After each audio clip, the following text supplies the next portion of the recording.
Module 7, DOM Manipulation. Welcome to Beidat IT Training.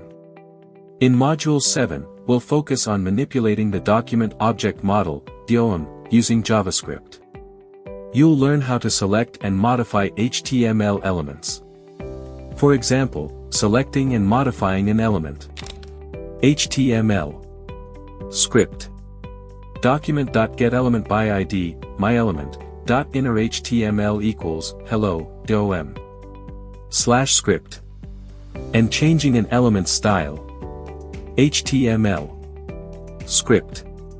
Document.querySelector, p.style.color equals, blue. /script. Exercises will help you practice DOM manipulation, and a lab project will guide you in creating a web page that dynamically updates content and styles. An interactive quiz will reinforce your learning.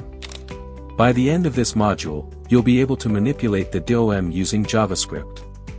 Let's master DOM manipulation.